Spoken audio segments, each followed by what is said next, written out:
Hi. Oh, morning, Good evening. man. Good to see you. Yeah, same to you, man. How are I, you? doing well, doing well. Yeah, just waking up here. No complaints, man. Just getting through this thing. Oh man, dude. I when you messaged me and you said there is 16 hours difference, I Mm, started to think to myself, how are we gonna get to do this? yeah, Like the time difference is huge. yeah, It's very hard to piece it together. And then you said, oh, you'll get up at five. It's 5:30 over there right now, right?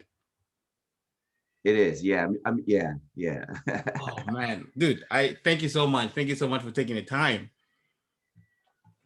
Same to you. My Yeah. pleasure. It's all good. I mean, this is kind of my normal now. Yeah. Getting up a little early. So this is actually oddly enough easier than if I was staying up when you were getting up. So for me anyway.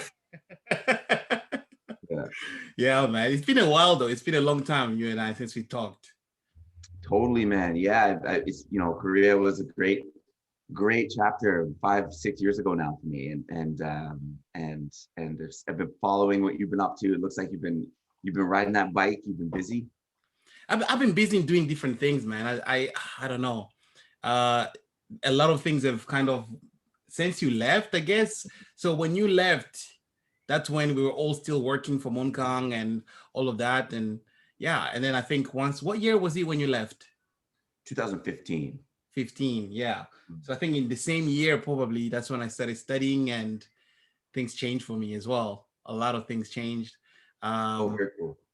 I started studying. I met my now wife, you know. Awesome, awesome. So Awesome. yeah, I feel like a lot has happened. A lot has happened. But I've actually been watching you as well, which is very interesting, man. So Mm, since you left in 2015, how was it mm. going back home?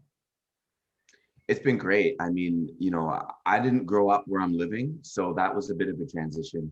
But you Yeah, know what it's like when you live abroad, and then you're in that travel mode, and your network back home kind of is used to you being that guy, right? So right, the right. the what I thought would have been awkward was kind of like just accepted as like the new normal in a way, because I had already been away for 5 years when I was living over in Korea, and so to say I'm going to leave Ontario and move to BC was a little bit shocking for mom. I think she thought I was coming home to stay. And then I was like, actually, I'm going to go over here and try it out. And what was kind of like an experiment just to see what it would be like. And here we are 6 years later. I'm married now. Congratulations, So congratulations. thank you. Thank you. So it was nice. Same to you, by the way. Like it sounds like you've really found what makes, what works for you over there. You know what it is? I think one of the things that I tend to do for myself is just take it one step at a time, man. Um, Nice. Not try to overthink things in the macro, but just Mm, being very, very active in the micro. Like just um choosing something that I think really fits my personality and my mind, and then just go deep into that.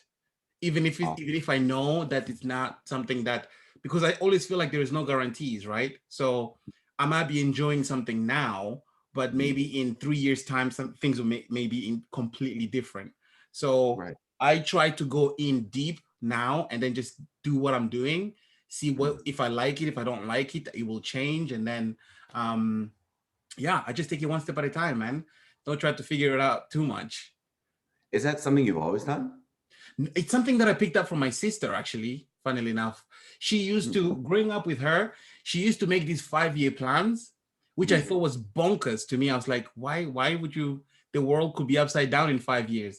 But then she said, no, I have a 5 year plan. And then she would break it down into what do I want to do out of these 5 years? What do I mm, want to do in the first 3 years, in the first mm. year, in the first 2 years, in the first, the fourth year, and then finally the fifth year. And then I thought, wait, and then what? And then she said, well, then I can break it down in what I want to do in my first year. That's the first step. What do I want to achieve in that year? And so she would break it down to the 6 months. So now she Mm, knows exactly what she wants to do in the next 6 months.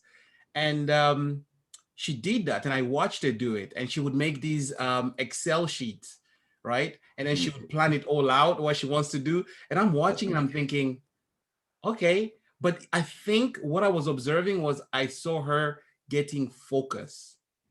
Right. And so when I saw that, and I was like, man, okay, okay. It took me a while to kind of transition into that mindset, but I Right. think I've now become that person as well in a little bit. Wow, you got the spreadsheet and everything. Not the spreadsheet, but I have she calls it the vision board. She says anything that you Beautiful. want to do, you need to have the vision board. Mm, So if you put everything on the vision board, and then yep. what you gotta do is every day you wake up, that's what you look at. That's what you look, what is the day? Today, I'm trying to get to this. This is what I'm trying to work. And so for her, and at least this is what I was taking from her, was it was an every day she was in the mindset, Right. and she would basically Yep. reset every day. She's reset. This is the goal for today. Every day, this is the goal for today. And I thought that's kind of powerful, man. That's kind of powerful, and I like Yeah, that. that's Yeah, beautiful. man. Wow. Yeah. Hey, you're a smart man. Call your sister. Well, I'm actually going to invite her. I've invited her to come onto the show as well, so she and I can talk a little bit. And I think that'll be Yep. really, really fruitful to see what she's up to as well, man. But one thing that really Fantastic. interested me was watching you and your sports journey, man. Yep. Um, were you always into sports? I was since I was, the first grade. I can remember a teacher actually noticing that I was, watching the older kids run around and play and stuff like that. And she Yeah. said, "Why don't you try this?" And I think it was like a cross country race. Okay. And that's kind of was the first bit of competition. I think it's competition. I think that's what it might be, or a challenge. The older I get, the more I realize I've always kind of enjoyed that. Yeah. And whatever that is, I don't know. I haven't really unpacked why that is, but yeah, it brought me something positive from a young age. Okay. And then you were competitive and you were sporty. And then did you go? I can't remember if a conversation that you and I had, but did you have some sort of an athletic scholarship to go to university? Was that connected to what you studied as well? Totally. Yeah. So that kind of like, passion for competition was fruitful Yeah. and allowed me to go to Acadia University and play football and have that kind of financial piece Yeah. supported, I guess, because it's tough going to some of these schools, as you know. And yeah, and so while at Acadia, I got to play football and study kinesiology, which was a nice combination for me at the time. I got to kind of flex that competition muscle, but then also dive into something that was passionate to me, super passionate to me at the time. Yeah. And so I'm grateful for that opportunity. And I made some of the best friendships of my life because of sports. Some of my best men in my wedding were on that team, and so yeah, it's sport has gifted me quite a bit. Wow. So how did that transition into what you're doing today? Because I think that's where um I've been watching you since you went back and you started a fitness program. And how did that transition into all of this? Right. So yeah, I mean, I think the bigger theme is helping. Yeah. And so, with sport, I was a coach as well. And so I was coaching athletes at Acadia. I was coaching athletes when I was in high school. I was coaching athletes when I was in grade school. So whether it was martial arts or football or track, there was always a helping role as a coach. Hmm. And so that was kind of the thing when I did the analysis and said, well, what could I be good at what could I do that I would do, Yeah. that would make me kind of happy. Coaching is the answer that kept coming back. And so that was kind of the I don't even know what to say really, like the thought process, I guess you could say, which is funny because I taught for so long in Korea, but that was also helping, in Yeah. my opinion, or coaching, you could even argue, but it's always been kind of this competitive slash helping role. And so then when I came to Vancouver, I was on a team of coaches. I lost a job. And then after losing that job, I went into working for myself. Yes. And through that kind of freedom, I started experimenting with, coaching people online or running a boot camp or little things here and there, kind of out of necessity to make ends meet in the beginning. And then over time, it turned into a small community. And now we have people who are just, excited to work out together, have already gotten the results or whatever. And it's small, but it's ours. And we just kind of roll with it. Dude, you touch on something like the thing about happiness.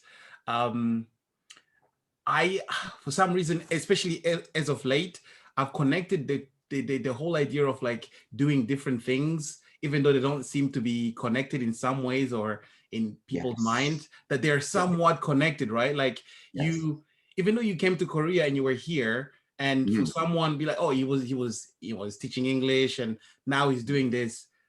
Do you think there is some kind of connect between that part of your life to what you're currently doing right now?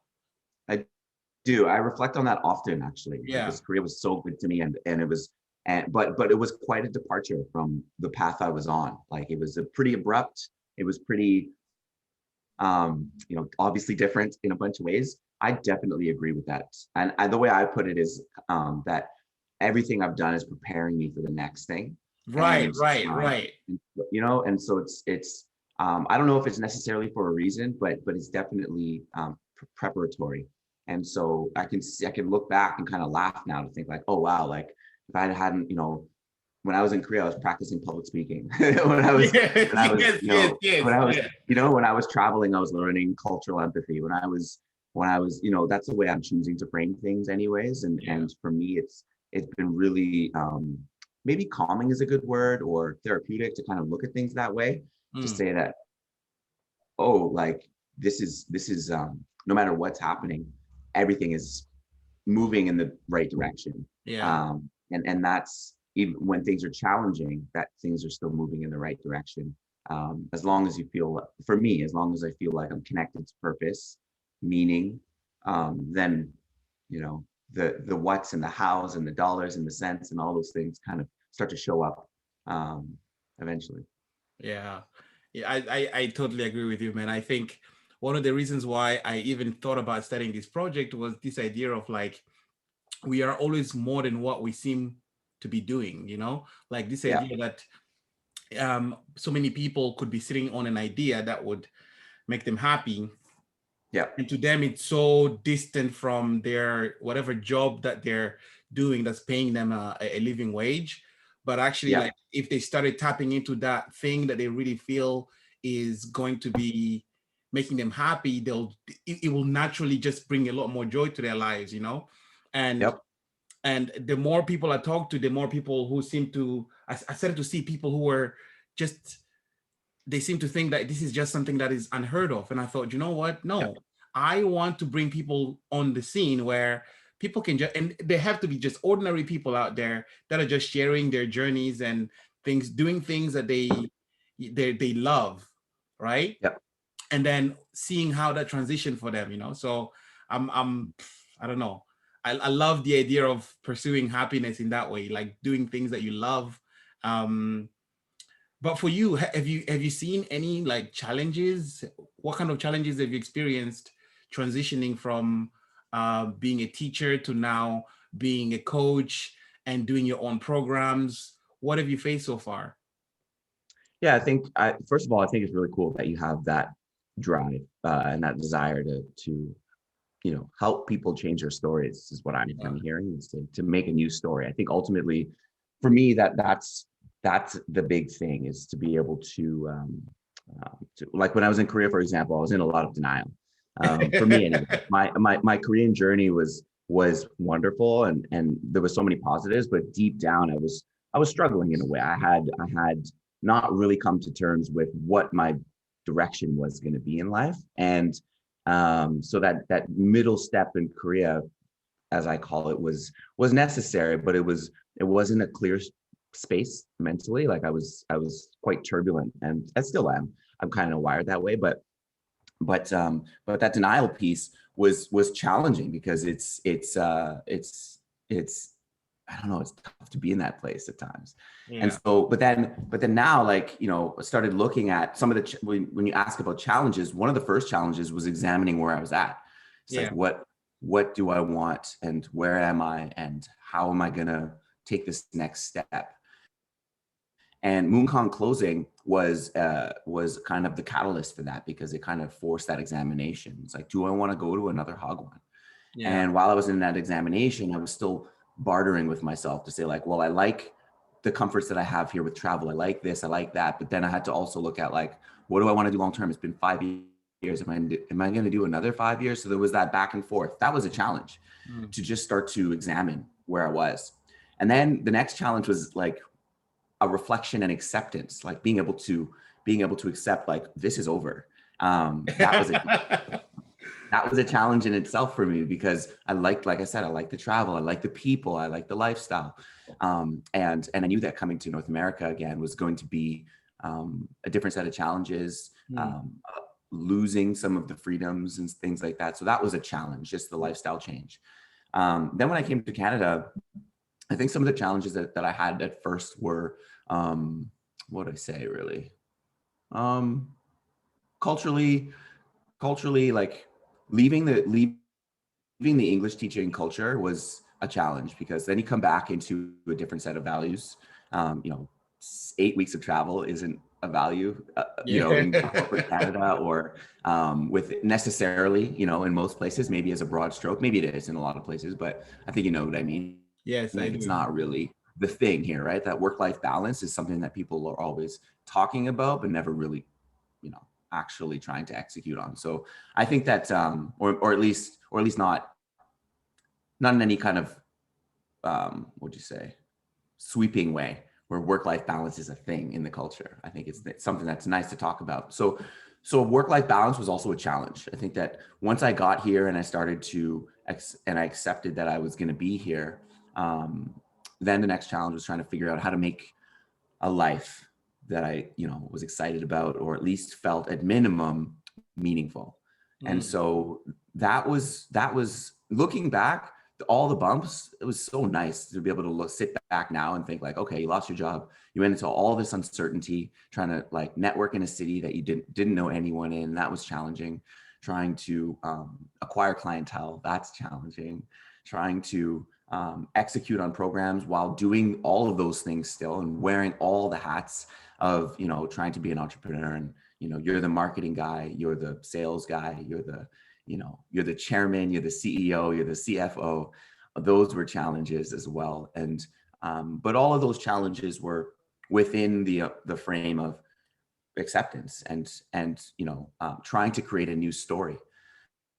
So I think that sustained me because I knew that I wanted to be helping people. I just didn't really know how I wanted to help. And I guess the challenges that I faced were in living through the mistakes of figuring out how I'm going to help. And I'm still figuring that out. But it's a journey. And like we said earlier, everything's connected. And so at least they feel connected. I mean, I don't see how I'd be here if I hadn't, approached my wife when I did, or, those things. Like maybe it would have come another way, but I think that it's eerie to think about how it's all shaken down and how actually good things are going. Dude, like, so and here's me thinking, like, obviously the challenges are always going to be there. Everything is interconnected in some ways. And, you face the challenges, but then you have to rise to them. Right. So now here you are, you're studying your coaching business. It's a business, right? It's a career, it's a business. You're an entrepreneur, right? Where do you start? Where did you start? Yeah, I think I started with that question. Maybe I didn't phrase it that way, but I like phrasing it that way now. I started with an examination, like some meditation in a way, like to think like, what could I do that I would do? And I can think very vividly back to when I lost that job. I was in the cold, literally, like didn't have any prospects. No, it was Christmas time. There was nothing really to action. And so I had a couple weeks to kind of think like, what am I going to do next? And how am I going to, you think about making ends meet, but then you think about sustaining, what you're doing, because you could do a lot of things. You could work at Starbucks. You could, you could drive an Uber, you could do whatever. Right. But are you going to be able to sustain that? Right. Without becoming resentful or whatever. So, so that was the first thing. Yeah. That was the first thing was taking a minute and thinking about what would I do? And then like your sister, kind of playing out that in some way. I didn't get I'm not a spreadsheet guy. I probably should practice being a spreadsheet guy because I do find it therapeutic to have lists and get organized. So I think if I were to tell my past self anything, it would be to go about it kind of the way that you described, in some type of systematic way, maybe journaling. I definitely did some journaling. So I went through a process of examination and then planning. My process was messy, but it got me going. I'm very big on like kind of leap and then look. And so I kind of had that perspective, and I still do. And that was my process. And so I think, like, the broad strokes are like, take a minute and, like, really sit with what might make sense for you. And then role play that a little bit. And like, how would you feel if you were doing that thing? And I think a lot of this is intuitive, it's not like I'm trying to give any sage advice, but that's what I did. Yeah. I think you and I are a little bit similar in that sense, that I also just take action, and then I sit back and I realize, and I think about it in a way that, like, how was that helpful? Does it help me to get to the next thing? What's next? That's how even this project that I'm trying to do right now, I will be the first one to tell you, hands on heart, that I'm shitless scared. I have no idea where this is gonna, I don't know. And I'm trying to encourage people to say, hey, follow your passion project. I don't have all the answers. I just know that this is something that I feel that it's going to help me.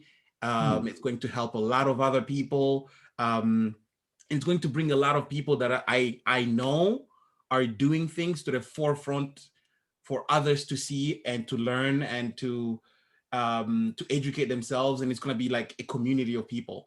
I see that in my mind. I just don't know how it's going to play on a day-to-day basis. So in some ways, what I do is just like yourself, is I sat there and I was like, you know what? Who do I message first? And I just messaged them, hey, this is what I'm trying to do. What do you think? Would you like to come on? And then some people have been like, cool, yeah, I would love to do this. I would love to be and sit down and talk to you about this stuff. And then other people have said, nah, I'm actually quite a private person. I think, I'm happy you're doing the thing that you're doing, but I'm actually okay just being me and doing me. And I have to learn to kind of take that and be like, you know what? That's perfectly fine. People will make different decisions. So I'm definitely like that. I'm definitely like you. So what would you say has been your biggest learning since you started? What have you taken from this process, man? It's a good question. The biggest learning. I think it's in this same vein, that, and I've never said this out loud, so it might not come out very clear. Perfect. Yes. Yeah. It's the first time I'm kind of thinking about that. When you were talking, execution came to mind, therapy came to mind. So the combination of like self-examination and then action, there's some big gaps there with like how to, for me anyways, like how do you start a passion project? How do you turn a hobby into an income? How do you take the next step if you're, scared, let's say? What are the steps to being courageous? Those have been the big theme, or the main, I guess those are all kind of the same thing, which sounds to me like self-actualizing. Like how do you do that? That's kind of been the big like process. So I'm forgetting the question now. That was a good question. Can you ask the question again? Yeah, my question was, Jesus, I just got into exactly what you're saying here. Like how,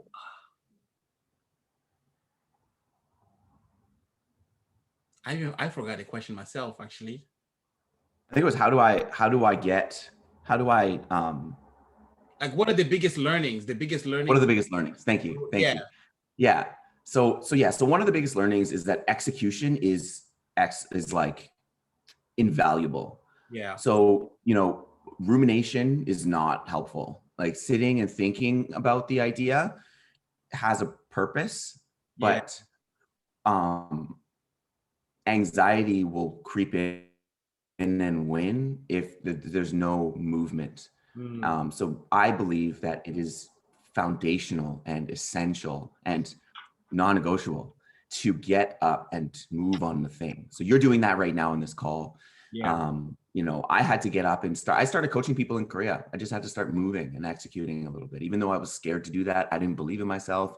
I didn't think that I would be good at it or that I could earn money doing that. But through execution, I started to update my, you know, my story about myself, and then say, oh, I can coach this guy. Oh, he didn't get hurt. Oh, I was very insecure for whatever reason. And then through execution, it started to get more self-efficacy and start to be able to believe that there's more to what I'm doing than I thought. And that the bumps aren't as big. The failures aren't going to ruin me. I'm not going to be homeless on the street if I don't Right. crush it. But I had all those ruminating thoughts, as I call them, and ruminating like I'm on a hamster wheel in my head, right? And I'm not allowing anything other than the future worry to win. And so once I started, challenging that and started executing and getting out in the real world and trying stuff and failing and trying more stuff and succeeding a little bit and failing a little bit and just getting into the messy process of updating myself in the area that I think is important, then things start to become more clear. And sometimes it's clear in a way that I didn't like, because it's you think you're going on the right path, and then you're like, oh shoot, like now I need to course correct, and it's going to take time to. For example, I started teaching group exercise, and I love group exercise, but it's not a sustainable way for me to earn. I don't love it enough to do it to say. And but it's fun now, but it was short-sighted. Like what I really should have been doing is more a combination of psychology and weight training and stuff like that. And so, but that was a higher hurdle. That was a bigger challenge. So like I would say start where you can with getting out and actually moving on the thing. That was probably the biggest thing that started to make more of the answers show up. Because sitting in my room and thinking about it wasn't working. It worked to a point, and it has its place, but that execution is big. I'm actually learning right now. I'm in the process of teaching myself to get off the hamster wheel of getting out of my own head, right? And I think I'm now actually accepting it, that it's the fear of failure. This is the reason why I overthink the situation rather than just execute and then learn from the mistakes or see where it takes me. I do the same thing as you. I start to overthink the whole thing. I'm like, oh, I can't start this because I don't have a microphone, or I can't do this because I don't have this. And it's actually limiting beliefs. I start to compound brick by brick by brick by brick by brick reasons why I can't get something started, right? Rather than just thinking, you know what, start where you can, and then you will see how progress goes. Actually, one of the thing that I started doing was documenting, right? So, Cool. I will actually post all of this stuff out, where I'm trying to get my ideas across to somebody to try and say, this is like the vision that I have, but I have no idea what you're hearing is what I'm saying. And so the idea of me documenting is that it's helping me to become more and more clear about the things that I'm doing, right? Yes. So it's through the practice, that's where the clarity is also coming from. And I'm loving the process of putting myself forward one foot at a time. And then as I'm doing this, I'm actually creating a path, a walking path for myself as I go forward, And the other elements that really crippled me was this fear of perfection. Everything had to be perfect, right? Rather than like everything just had to be, just do, right? And I remember sitting down, I wrote some stuff down, and I wrote some things, and I took a couple of pictures, and then I was like, this is not perfect enough. And I scrabbled, and I'm not gonna post that. Nobody's gonna take me seriously and stuff. And then I realized, what are you doing? Like, just do. You will see what happens. And it transpired to me. I was waiting for the perfect moment to make my first video to introduce what I'm trying to do. And then I realized, I'm just going to do it on my way to work as I'm driving. And I'm like, all right, I'm just gonna say what's in my head, and then see how that comes out, and then I'll take it from there. And that's how it was born.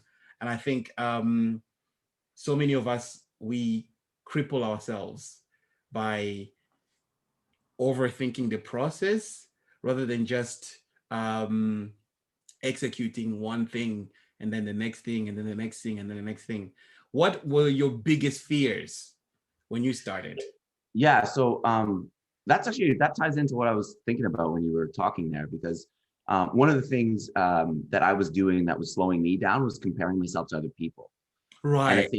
I think social media hurt me in that space. I love Instagram, I love YouTube, I love the internet. Don't get me wrong, but you know, there's a saying that's not my idea, but it's like I was comparing myself to I was comparing my chapter 1 to Mm. someone else's chapter 20. I don't remember. I think Mary Forleo said that to me first, but I don't know who said that first. But I like that. I think that was crippling me, or at least slowing me down a lot. Was that you mentioned perfectionism? I compare, and then I measure how imperfect I am to others.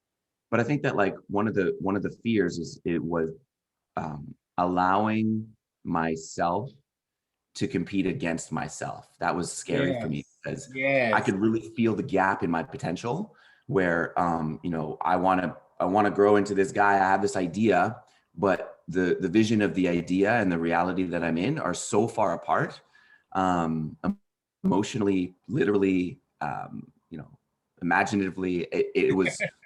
That made it hard, because I was like, oh my God, I'm not there. Right. But then that saying, like that chapter 1 to chapter 20, and then like staying off social media when I started executing, that really helped to get the ball rolling, because I would allow myself to just suck, like to just suck for a while. Mm. If, in my opinion, everybody, and I've seen this happen over and over and over again, everybody that looks good online sucked at one point. So like maybe they're 20, but they started when they were 9. Go Yes. look at those early videos on someone's YouTube channel that you might admire. They suck. The lighting is shitty. The person's scared. There's no microphone. The conversation is disjointed and gross.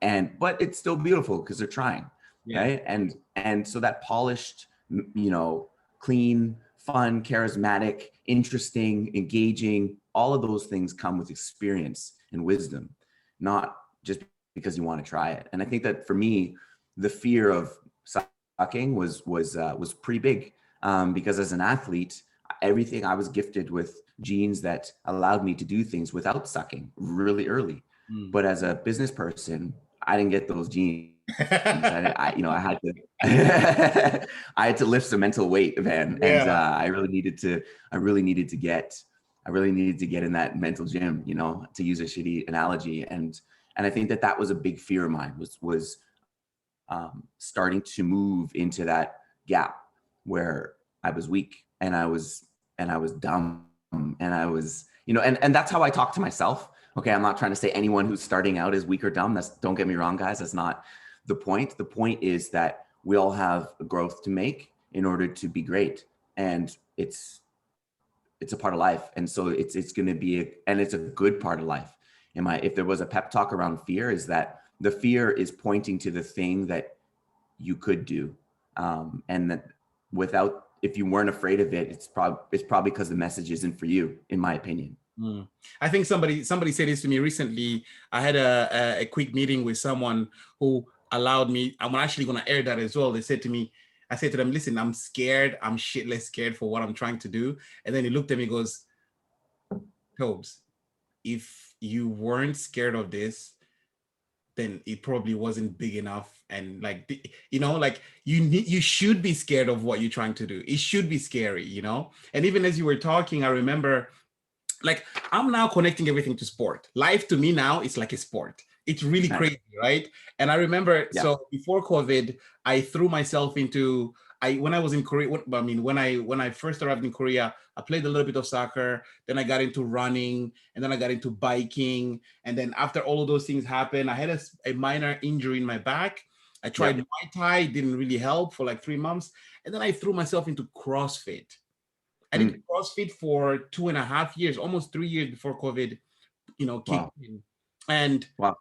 I It's really weird. I didn't see it at the time, but there were so many things that I learned about myself and about Mm. progress just by doing CrossFit. From day one, trying to Yep. do squat and being absolutely shit at like just my own body weight, pulling it down, dropping down. I was like, how could you do this wrong?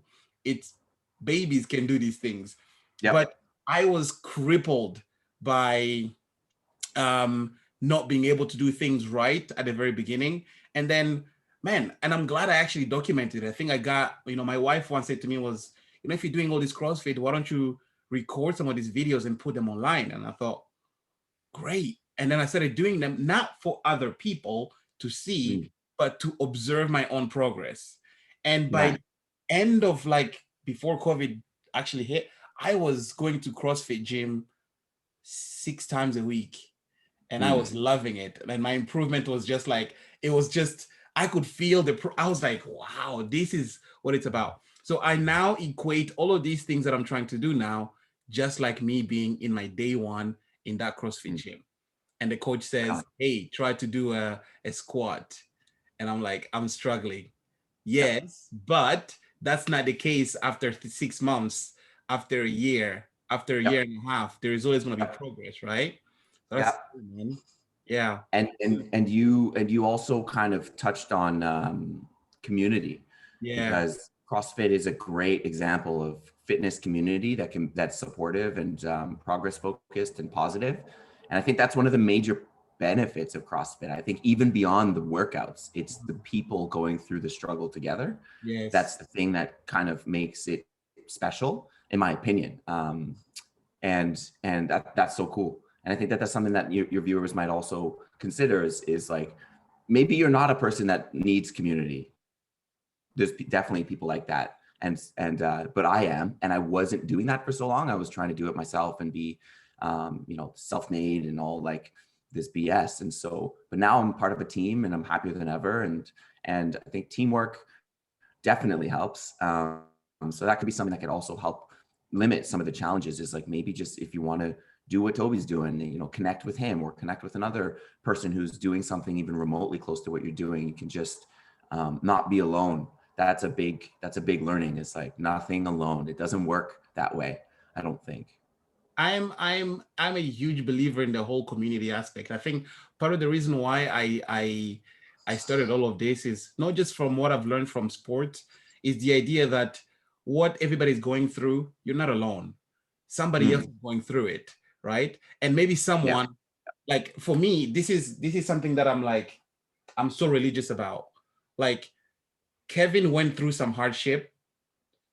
Now there is someone else, John, somewhere around the world out there is thinking about taking the same journey, but feels completely isolated. But just by Yeah. listening to your journey, to listen to what you went through, they can find some kind of solace to know that, no, I'm not alone. I'm supposed to feel like shit. I'm supposed to struggle at the beginning. I'm supposed to find it difficult. It's not supposed to be easy because it's worth it, right? Right.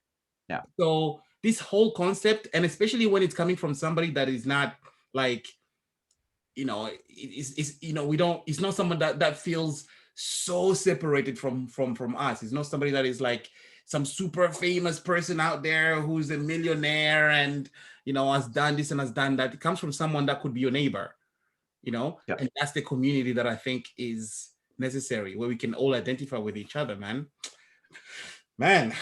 Yeah, you've touched on some really good things, Yeah. man. And I would say, yeah. And maybe that rich person's, or that hyper success, like The Rock, maybe he's not, for example, or Michelle Obama, or someone who we see is so far away from us. They've written books, they've acted, they've done all these things, but I think that they'd share some of the same insights. Absolutely. That Absolutely. Yeah. it's just costs more to get in front of them, right? It's not. It's just a And higher barrier like to you get said earlier, their time. it's like you said earlier, where they are is their 1000th step, right? Yeah. You can't compare. I cannot compare myself to someone that has done this for the last 15 years. We are in a completely different league. So I need to be focused on what I'm doing and being better than who I was yesterday. That's it. Yeah. That's my Yeah. journey, right? So I think that's an important insight. Man, so quick thing. If you were to give somebody some advice on somebody who is starting the same journey that you're on right now, what would be your top tip advice? Top tip would be to go out and execute. Get out of your head, friend. Yeah. That would be pretty much that's it. Is whatever you want to execute on, go do that, because that's going to help you to update and get some data that you can use to take your next step with from a place of real information, not the imagined information that might already be running. Right. It's gonna help you. It's gonna help you to move forward in a real way, and like you said, in a measurable way. I'm a big believer as well in to-do lists. I never was, but I think that was just because I was afraid to start measuring myself against what I was doing and my success and my failure rate and stuff like that. Because when I first started making lists, I didn't do them. I write 2 or 3 things down, and then I'd like, I was in a bit of a depression. So I would say, that's okay too, right? Like you might be in a depression, you might not be able to get out of bed for a week. So, but you want to make the list, or you make the list and it's going to be messy. And so like, I would say it's okay, and to try your best to get out in the real world and take some action, and to let that action be good enough. Yeah, I saw something that I absolutely love from your Instagram, and you'd posted 7 ways to get leaner and stronger, and then you gave 6 different key points, and number 7 was put consistency above all. And that was like a big punch in my face, because I absolutely like the idea of consistency, because man, without consistency there is no progress. Yeah. Right? So like doing things even when I don't feel like doing those things. The idea is that I don't have to always feel good to be able to do the things that I want to do. I just have to do. There's a big difference. My emotions and my actions, there is like, I'm not going to allow them to impact each other in my execution. Like, I was saying to some of my students this morning about my routine. I get up early every day, and I'm sure you can see it at the back there, I have a rowing machine, and every day I row 5 kilometers. I put myself down, I wake up, I take the dogs out, I come home, and I row. I do it. And they were like, teacher, that's amazing. Like you're like a hero. Like, I said, no, you don't understand. I do this 6 days a week, right? But probably about twice a week, I'm really feeling good about it. The other 4 times, I do it because consistency. I want to be consistent. I don't have to feel good about it. I just have to do it. And very often by doing the thing, and this is what you were touching on in execution, by doing the thing, I feel better afterward because I have data. I can now look at it and I'm like, oh, wow, this felt good at this point and at that point. And I think that was my thing. Yeah. And I love that post when you talked about it, because point number 7 was, to me, the most important of everything. Consistency. Man. Yeah, because everything, sorry to cut you off. Go ahead. No, go on. Everything is so individual. Our bodies need individual things. Like, you couldn't pay me to sit on a rower for any amount of time, but right. But it's like, and I think a lot of the time when people are like, how did you do that? How do you stay in shape? What they're really asking is, how did you get the discipline that allows you to be in shape? I think that's maybe more closer to the point. I don't think people are necessarily interested in what other people do, as like, because that works for you, right? People, I think we're looking for what we might be able to find. And I think that, we need to have a healthy body, a healthy mind, right? Do things that make us passionate. And that experimentation piece, when I said like execute, maybe a better way to put it is to try to just do better in some way today, whatever feels right for you, because that's going to be so different from day to day for the same organism, or the same person is going to have a different day to day. You've built that consistency with 5 kilometers, but I guess I think I hear this a lot in the fitness industry, where people like get up at 6 a.m. and do this and do that. And it's like, okay, yes, like being active is important, but like, how can you make your better is kind of maybe more the advice that I would give someone, and then just experiment with whatever answer comes back, right? Like just ask the question, what could I do today that I would do? And then an answer will come back, and then maybe try that, and maybe suck at that, or maybe maybe do something else. But the updating and the process, it comes through the actions ultimately. And the consistency just is like, it's not about going to CrossFit classes every day or being, the way that people kind of talk about being consistent these days with like, this high bar. You can be consistent and just make it a game to play, just playing at consistency. Yes, you know what I mean? yes, Just yes. playing at thinking about being consistent is consistent. Yes. Right. If you didn't, I like that. For me, that's what I had to do. I was so inconsistent in my mind and the habits that I needed to form that I made a game out of just being, which helped me to relax into trying. So I was consistent at thinking about making a list. And then over time that led to making a list. Yeah. And so like, I'm sitting here doing a lot more today than I ever thought possible. But it started at a very humble place. And I'm still in a very humble place. As you pointed out, like I'm still very close to a lot of us with a lot of things. And so it's like, and I love that. So I'm not trying to sit here being like finger wagging, but it is very rewarding and very self-sustaining to do that, to be consistent in whatever way makes sense for you. I like that. Being consistent in like, just do better for yourself in whatever you do. And actually that's going to get me to think a little bit deeper about because I'm at that point where like, I'm very comfortable doing a 5K roll, right? But then maybe at some point I might sit down and be like, I'm happy doing this, but if I want to do a little bit better, I might have to adjust and do something, or do it at a different time, or, try something else, or increase my distance, whatever it is, just trying to get the edge on myself. So Nice. that I can improve my own personal performance, Right. And I think that's really cool. See, that's really cool. This is all about. This is what this is all about. Trying to learn, right? Oh man. Totally. Yeah. And conversations like this are so helpful. These are the ways that I started moving forward as well, watching podcasts. Yeah. And just, there's a lot of power between two people just talking. And I agree. I didn't think about it until very recently. This idea of like, actually, I'm not doing this because I'm trying to create a living out of this.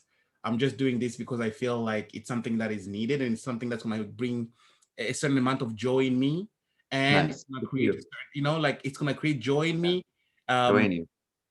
It's 10:30 p.m. I've had a full-on day, and I'm still happy to be like, I'm going to speak to somebody today because I think this conversation will have an impact on me as well as in so many other people. Exactly. Yeah. Right. Exactly. And one of the things that I the pillars of this vision is to inspire, to educate, and to learn. Right. And I am a student in this entire realm. I want to be learning from different people that I'm talking to. And then I'm hoping that the people that I'm talking to will also bring a lot of value that will educate others, but also be part of a community where they too can get educated by someone else's journey. You know what I mean? So, and then in all of it, everybody's going to find a way to be inspired. We're going to be inspiring one another to pursue the little things that we want to be pursuing. So, dude, I know you have a day ahead of you, and mine is just about to end. But if people were to reach you, how can they reach you? What are they can reach me. Yeah, they can reach me on Instagram, Kevin Maynard Fitness. Yeah, easy enough. You can send me a DM if you have questions about fitness or some of the things that we talked about here. I'm an open book, so you can ask me anything. Perfect. Thank you so much, man. I'm so grateful. I'm so grateful for you to be able to get up at 5:30 in the morning. In fact, I'm just grateful, man. Thank you so much for taking the time. Same. Helpful. It was easy. It was fun. I enjoyed it. I hope you keep doing this. If you want to do it again, one at a time, man. One at a time. Just one at a time, and I'm gonna enjoy this journey. The journey has to be the enjoy. So are you in Korea? Are you in Korea at some time? I am. I'm still here. I think changing jobs really helped me to be good, to stay here, and it's given me the time to be able to do a lot more than than just the teaching aspect. You know, Yeah. I think this is one of the things that I touched on earlier was the idea that we are always, I feel I'm more than just a teacher, right? So I can Nice. be a teacher, but if I'm really passionate about cooking, I can also be a cook. I can do something else. I can be an athlete. And I think we all have it in us. And I think when I realized that having a job that allows me to tap into different things, so like, yeah, why not try it? Right. So Yep. I'm doing this in addition to, because it's allowing me the time to do that, but it's also something that I think will also add a little bit more Yep. value to my own and happiness and joy to my life as well. So yeah. Fantastic. Yeah, that's good. Well, look Thank me up if you ever want to do this again. I'd be happy to join. Oh, I'm planning to. Dude. I'm okay. Here's my little secret. My little secret is that anybody that says yes to having a little podcast, I want to hit you up in 6 months time, in a year's time, to see how things have, have progressed for you, because that's the whole idea, right? To check in with each other and to see how things are going. Cool. So, thank you. Perfect. Yeah. Thank you. This has Have been a fun. wonderful day, man. Have a wonderful day. Thank you. You too. Good night. Ciao. See you, Toby.